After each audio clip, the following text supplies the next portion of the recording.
तूच. पण एक प्रश्न स्वतःला विचार, तू खरंच स्वतःवर विश्वास ठेवतोस का?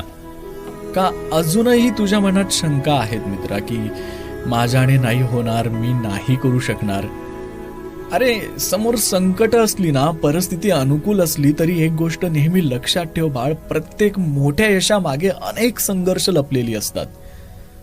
मित्रा, कधी तू विचार केलाय का रे, एखाद्या बीजाला अंकुरित होण्यासाठी, त्याला मोठा वृक्ष होण्यासाठी प्रचंड अंधारातून बाहेर येऊन झाड बनावं लागतं रे.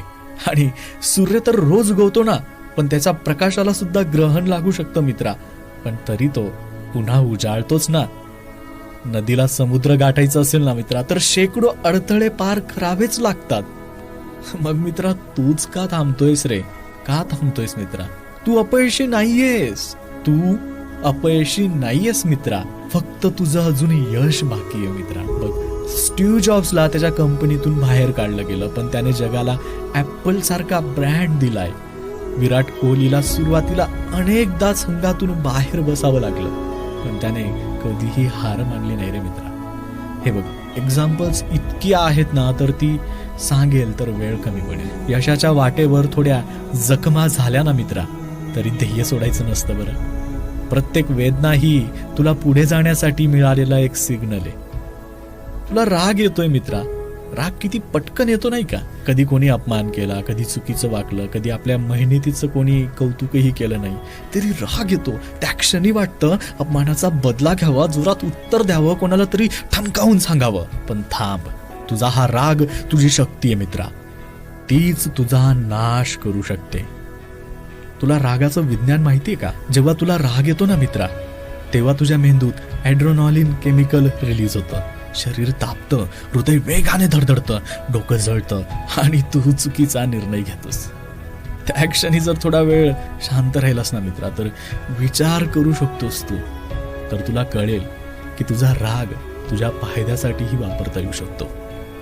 इतिहासातील अनेक उदाहरणे आहेत. छत्रपती शिवाजी महाराजांचं उदाहरण आहे.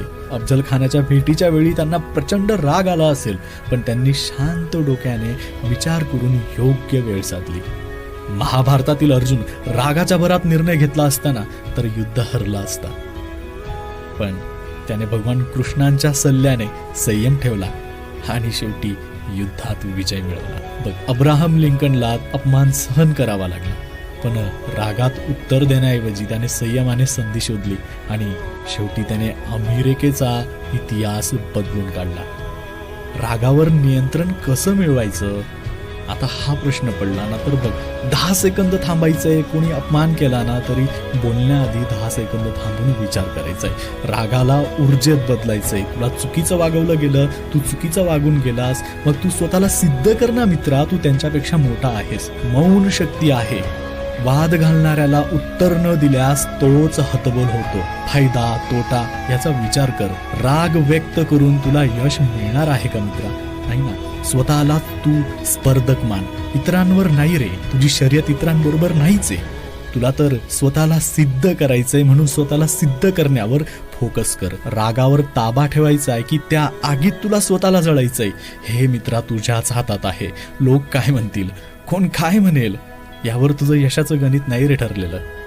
तुला तुझ्या संयमावर, तुझ्या मेहनतीवर आणि तुझ्या ध्येयावर तुझं यश अवलंबून आहे. आता वेळ आली आहे मित्रा, तुला उठायचंय, तुला धडपडायचंय, तुला स्वतःला सिद्ध करायचंय. अरे कोण काय म्हणेल याचा विचार करणं थांबव मित्रा. अपयशाची भीती मनातून काढून टाक, कारण तुझं यश हे तुझ्या मनस्थितीवर अवलंबून आहे. स्वतःवर विश्वास ठेव मित्रा. काम सुरू कर आणि बघ, एक दिवस तुझं नावच सक्सेस म्हणून ओळखलं जाईल.